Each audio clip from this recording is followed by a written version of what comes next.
আজকের রেসিপি পটল সর্ষে। তার জন্য আমরা এখানে প্রথমে নিয়ে নিয়েছি পটলগুলোর খোসা ছাড়িয়ে মাঝখান থেকে একটু চিড়ে নিয়েছি। আর নিয়ে নিয়েছি সাদা কালো সর্ষে আর কাঁচা লঙ্কা বাটা। তারপর একটা কড়াই বসিয়ে তাতে দিয়ে দেব সর্ষের তেল।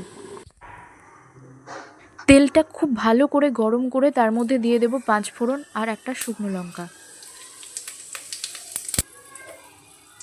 5 ফোড়ন আর শুকনো লঙ্কা থেকে একটা সুন্দর যখন গন্ধ ছাড়বে তখন দিয়ে দেব কেটে রাখা পটলগুলো।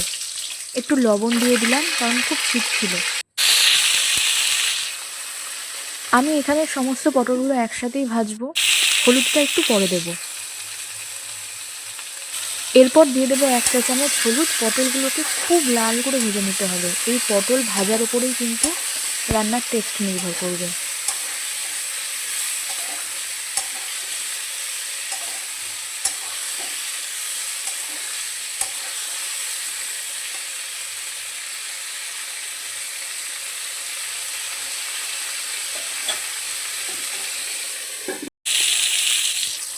পটলগুলো একদম লাল করে ভাজা হয়ে গেছে। এরপর এর মধ্যে দিয়ে দেব সর্ষের আর কাঁচা লঙ্কার পেস্টটা।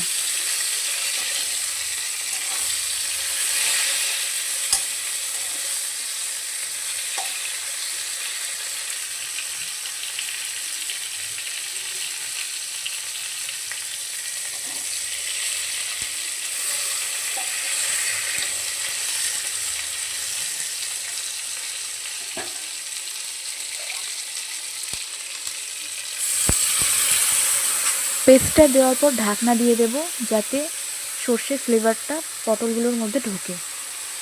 এরপর এর মধ্যে দিয়ে দেব 1 চা চামচ চিনি আর 1 চা চামচ সর্ষের তেল। ব্যাস, তাহলেই তৈরি আমাদের পটল সর্ষে। ভিডিওটি ভালো লাগলে ভিডিওতে একটি লাইক করে দেবেন এবং চ্যানেলটিকে সাবস্ক্রাইব করে পাশে থাকবেন। আর কমেন্ট করে জানাবেন কেমন লাগলো আপনাদের এই ভিডিওটা।